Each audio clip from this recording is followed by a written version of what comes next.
89 years ago, a woman vanished over the Pacific Ocean, and the world never found out what happened to her. No wreckage, no body, just static on a radio, and a silence that's lasted nearly a century. But this October, that silence might finally break. Her name was Amelia Earhart, and what you're about to see is the most serious attempt in decades to finally find her plane.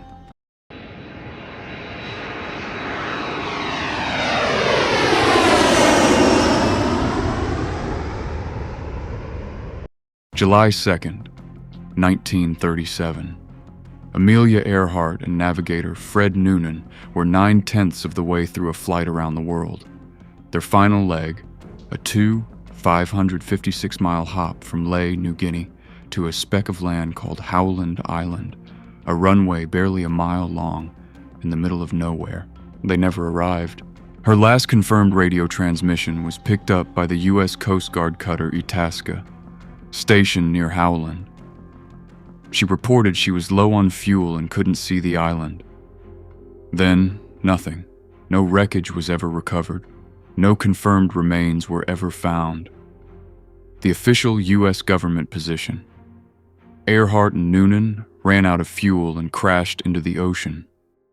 But that answer never fully satisfied anyone.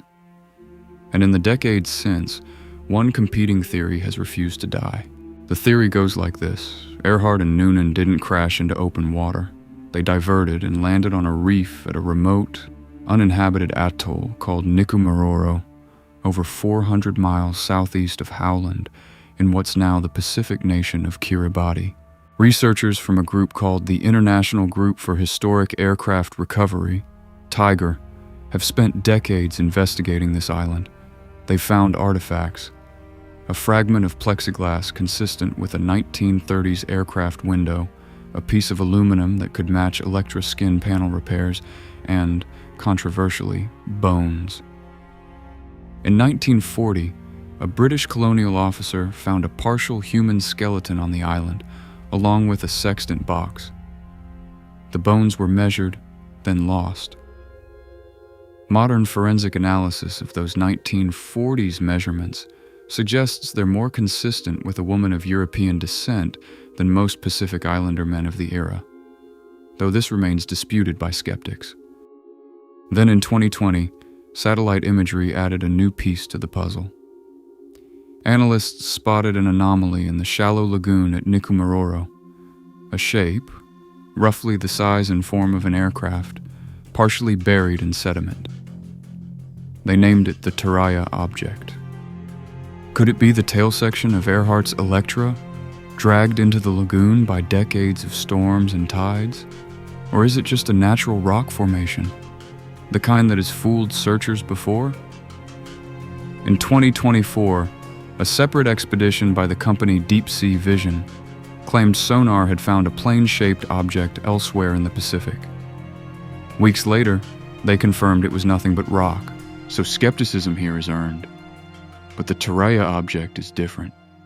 It's been tracked, mapped, and studied for years, not just a single sonar pass. This is where the story turns from theory into action. The Archaeological Legacy Institute partnered with Purdue University, the same university that originally helped fund Earhart's world flight in 1937, is sending a team back to Nikumaroro to finally examine the Taraia Object directly. The mission was originally planned for November 2025, but was delayed, first by the need for additional clearance from the Kiribati government, then by the onset of the South Pacific cyclone season. Now, the team has a confirmed window. A 16-person crew of archaeologists, divers, safety personnel, and filmmakers will depart from Tarawa, Kiribati, this October. The expedition departs this October.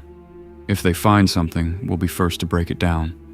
If you want to know the moment there's an update, subscribe, because this is a story 89 years in the making, and it might finally be close to an ending.